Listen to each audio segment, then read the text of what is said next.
Turma, então vamos começar o nosso resumo justamente falando de como funcionava a relação das empresas com os funcionários durante todo o século XIX e parte do século XX.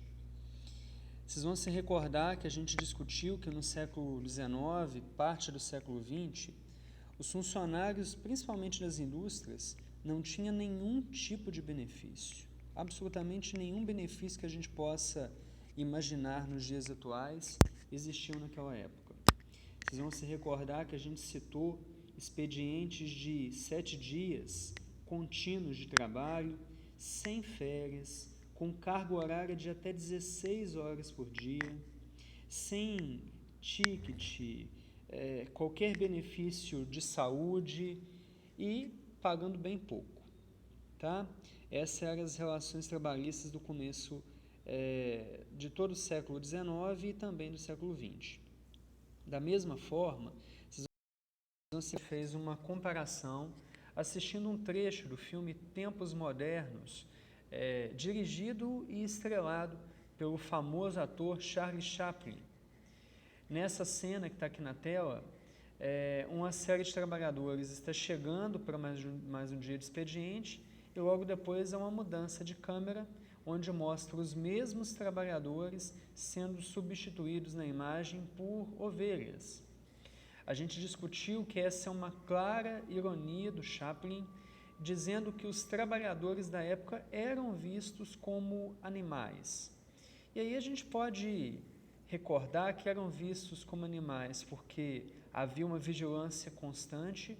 No filme, inclusive, e aí é uma ficção, utiliza-se de uma espécie de Big Brother, né? O presidente da empresa está sempre vigiando seus funcionários. Na verdade, não existia essas câmeras, a vigilância era feita através dos capatazes que ficavam o tempo todo cobrando e vigiando os trabalhadores.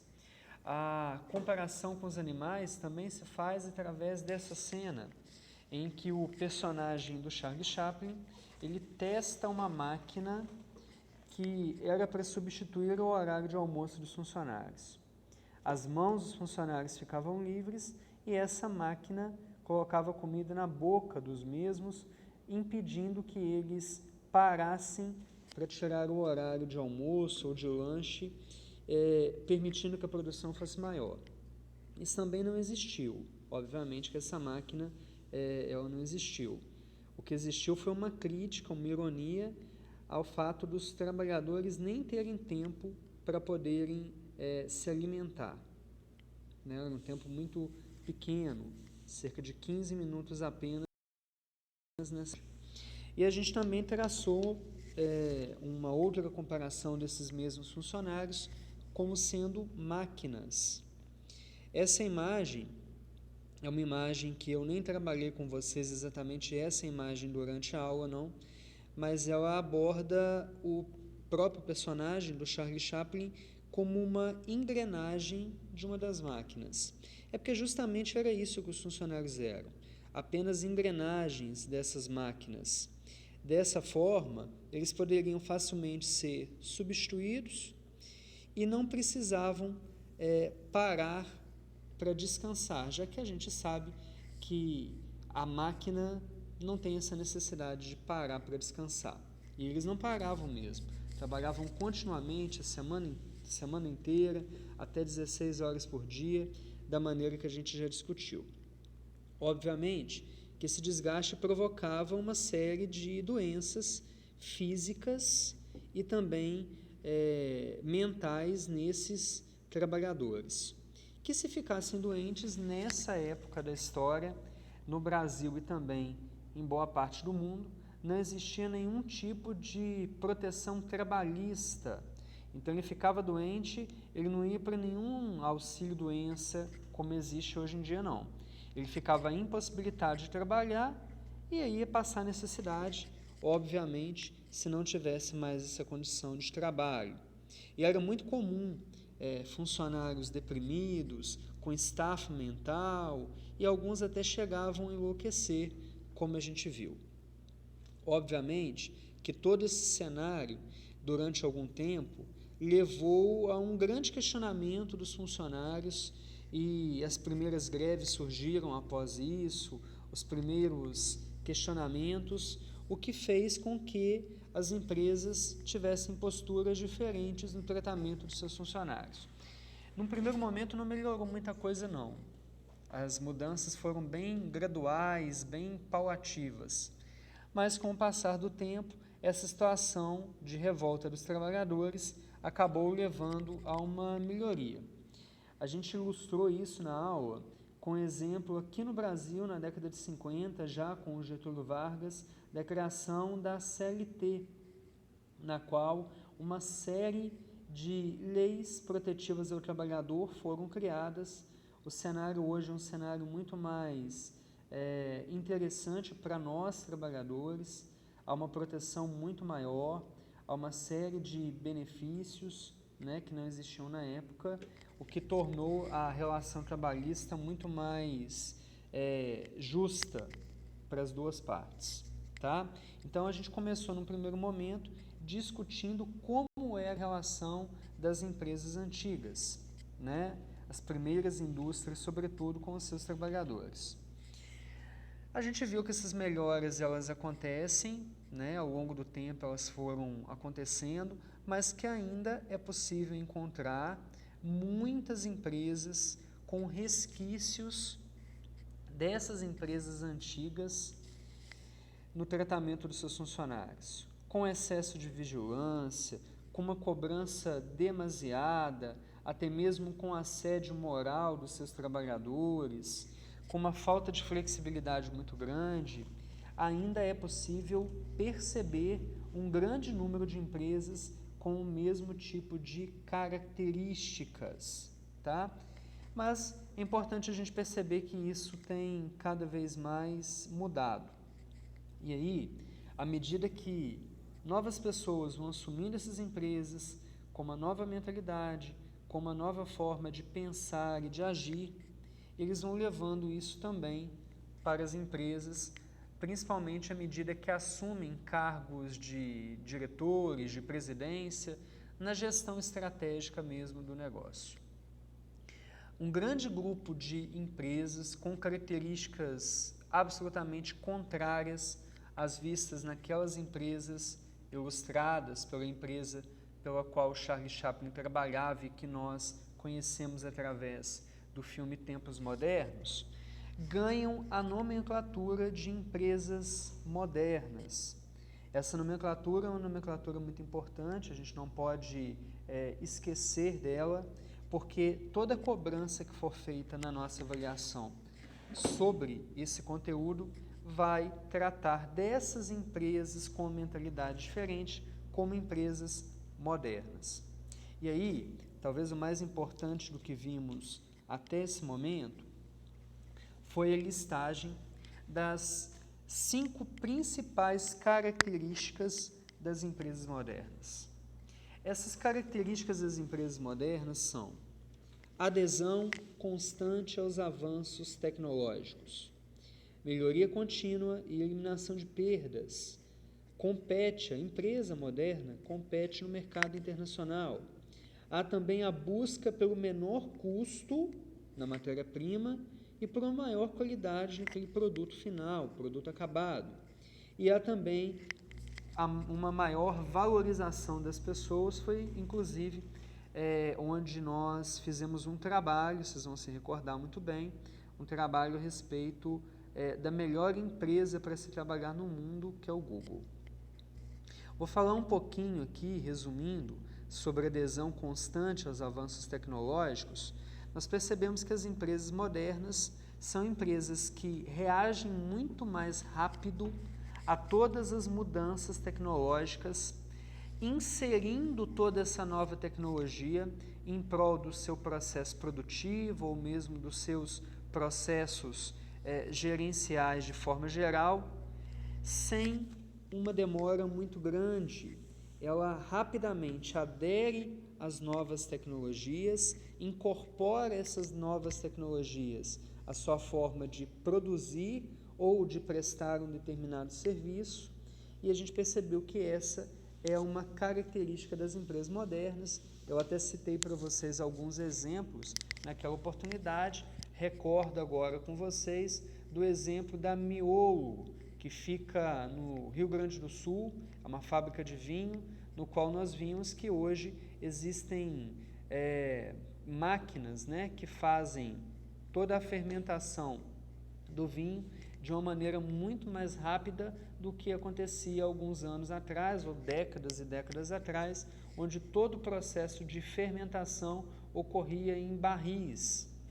Hoje em dia, nós temos esses mecanismos climatizados, automatizados, que permitem de maneira muito mais rápida chegar a um bom nível do vinho, e essas empresas, obviamente, vão incorporando essas tecnologias e vão avançando aí frente aos seus concorrentes. A segunda característica que a gente vai recordar é a melhoria contínua e eliminação de perdas. E aqui a gente discutiu até de duas formas. A melhoria contínua, basicamente todos os processos e os produtos das empresas modernas passam de tempos em tempos por reavaliações de melhoria. Pode ser um produto que está se aprimorando, pode ser uma fórmula qualquer desse mesmo produto, de repente até um produto alimentício, né? E a eliminação de perdas, característica é a mesma, mas as empresas modernas têm incorporado mecanismos para evitar desperdícios, para evitar perdas no seu processo produtivo. E aí o grande exemplo que a gente discutiu, e é importante recordá-lo para a nossa avaliação, é justamente do grupo Bertin. Vocês vão se lembrar das 6 empresas que pertencem ao grupo Bertin. A primeira delas é uma empresa de criação de gado, e aí vocês vão se recordar da utilização de todos os componentes daquele gado, desde a carne, couro, vísceras, chifres e cascos, né, até mesmo as fezes para fazer adubo. Vocês vão se recordar disso daí, é talvez o grande exemplo de melhoria contínua e eliminação de perdas.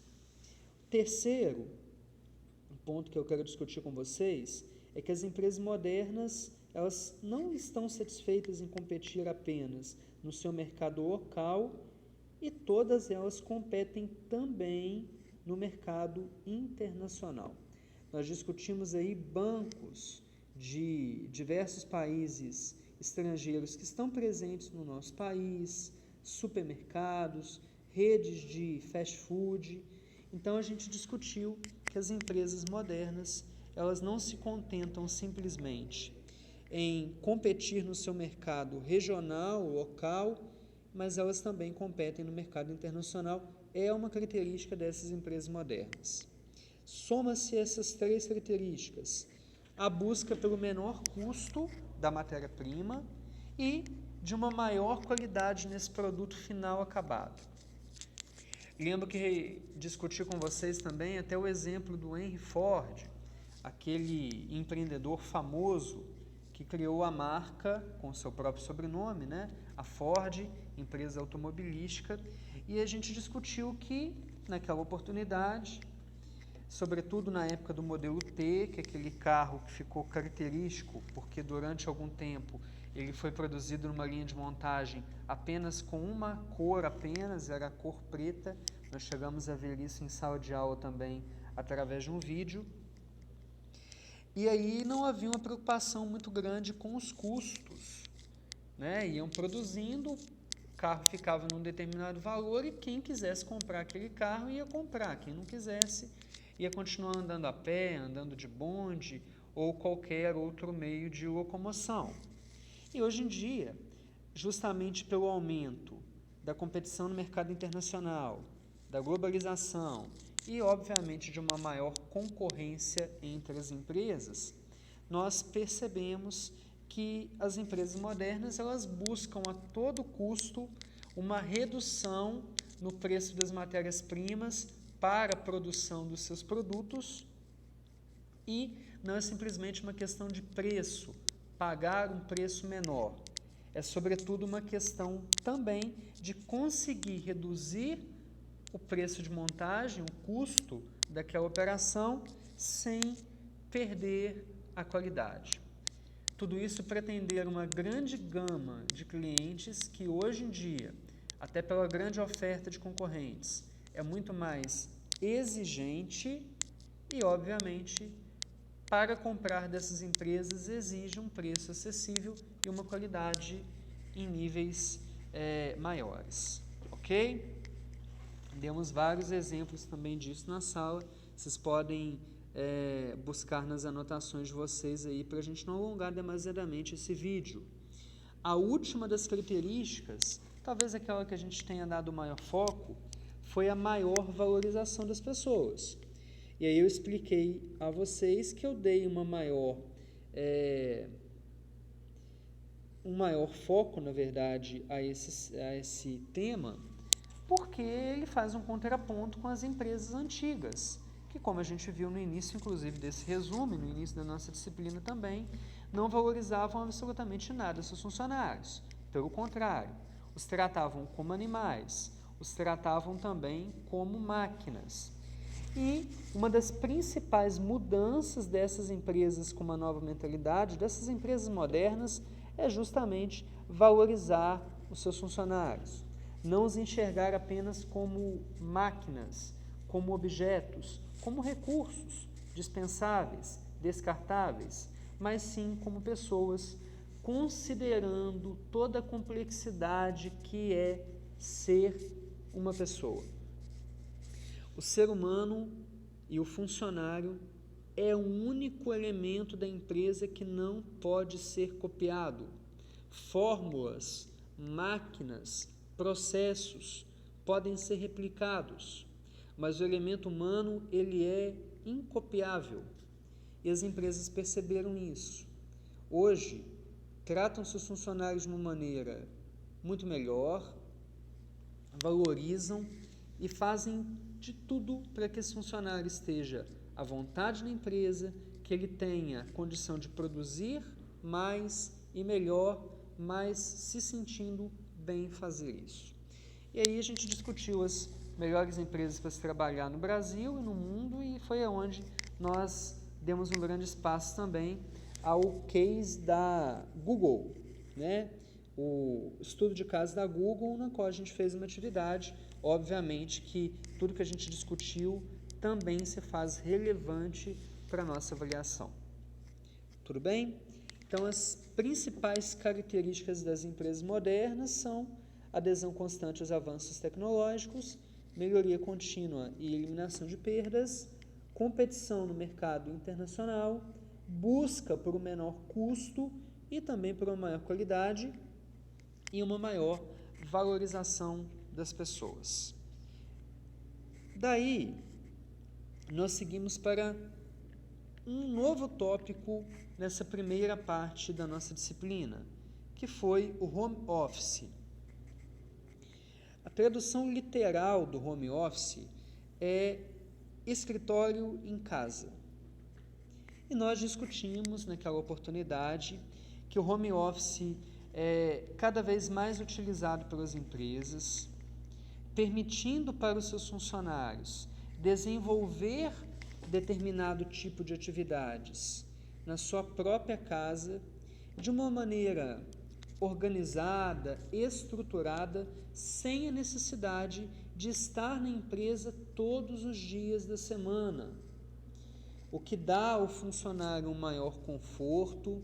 Ele ganha tempo de não pegar trânsito, principalmente nas grandes cidades, que às vezes você fica 2 horas, até um pouco mais, da sua residência até o seu local de trabalho, o que já leva, obviamente, a um estresse, a um desgaste emocional, e as empresas têm flexibilizado isso, permitindo que alguns tipos de trabalho específicos, os trabalhos administrativos, eles permitem isso, possam ser realizados no ambiente doméstico, tá?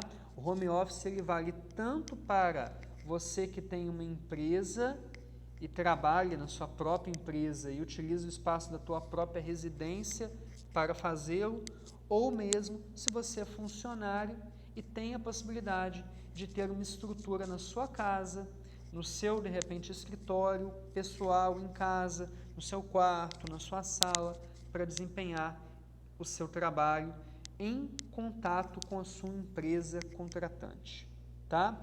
Nós discutimos também que o home office é também conhecido pela sigla SOHO, S-O-H-O, né, Small Office and Home Office, e que esse método de trabalho ele é utilizado tanto por funcionários das empresas como por trabalhadores independentes que não podem se dirigir para a empresa ou que não têm necessidade de se dirigir para a empresa todos os dias, tá? Não significa que ele não vá na empresa nunca, não significa isso. Se ele é funcionário, ele pode ter os dias específicos para ir na empresa e os dias específicos para trabalhar em casa. A tecnologia hoje permite que os funcionários tenham acesso contínuo ao programa, software da empresa, que ele, ao entrar nesse programa, obtenha um registro do seu horário de trabalho, esteja conectado à disposição da empresa para prestar qualquer tipo de informação aos seus empregadores. Nós discutimos alguns tipos de vantagens do home office. Eu destaquei para vocês que a principal é o conforto, de poder trabalhar na sua casa, de ter uma tranquilidade de acordar, quem sabe até um pouco mais tarde, já que não há necessidade do deslocamento de trânsito para chegar-se até a empresa. Se você não é funcionário, mas tem um negócio e utiliza da própria estrutura da tua casa para trabalhar, também é home office. E aí a gente vai somar essas vantagens, a redução com gastos de aluguel, de alimentação, além da redução do gasto do transporte, ok? Então são vantagens do home office. E desvantagens, tem alguma? Tem, existem desvantagens também no processo. Estudiosos dizem para a gente que talvez a principal desvantagem seja a perca de foco no trabalho. Você está em casa, então você está com a televisão ligada, alguma coisa lhe tira a atenção, até mesmo assuntos domésticos podem tomar o seu tempo, é um filho que eventualmente está em casa, te pede ajuda para fazer alguma coisa, né? Um vizinho te chama. E o terceiro ponto de desvantagem é a perda de velocidade. Há uma mensuração disso, né? Institutos de pesquisa já fizeram estudos a esse respeito, que trabalhando em casa a gente trabalha num ritmo de velocidade inferior ao ritmo de velocidade que a gente trabalha na empresa. Tá? Se a gente pode ficar um pouco mais à vontade, a gente também perde um pouco da concentração e aí a gente até produz, só que a gente produz num nível de velocidade menor do que produziríamos na empresa. Então, definições do que é home office, quem pode trabalhar nesse tipo de home office e vantagens e desvantagens é o principal que a gente vai cobrar de vocês aí nessa avaliação. Princípio da entidade.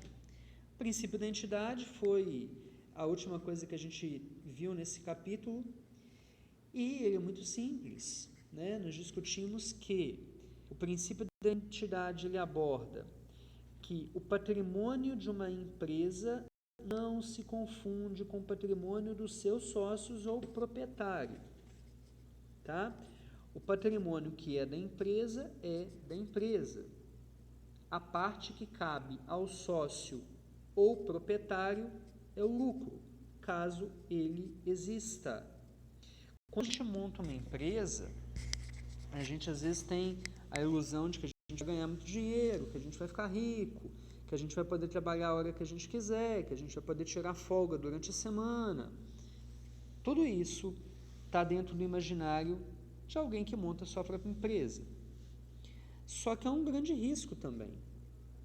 Se a empresa não der lucro, Se ela não fizer o suficiente para pagar todas as suas despesas, quem tem que assumir com essa responsabilidade é o dono da empresa, inclusive com o seu patrimônio social, dependendo do tipo de classificação da empresa a qual ele instituir. Então, o princípio da entidade, ele define para a gente que o patrimônio da empresa não deve se confundir com o patrimônio dos seus sócios ou proprietário. A parte que cabe ao proprietário é o lucro. Fora isso, todo o dinheiro, todo o patrimônio que existir na empresa é para a sua sobrevivência, para pagar impostos, para pagar funcionários, para pagar matéria-prima, todo o processo necessário para o seu funcionamento. Tudo bem?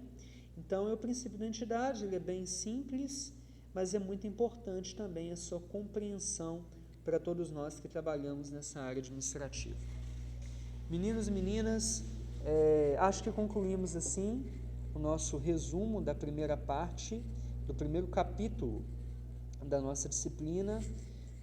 Qualquer dúvida, eu vou deixar abaixo aí o meu e-mail, vocês podem fazer contato comigo e na próxima semana eu posto o resumo 2 da nossa disciplina, tá? Um grande abraço para todos vocês, fiquem com Deus, até mais.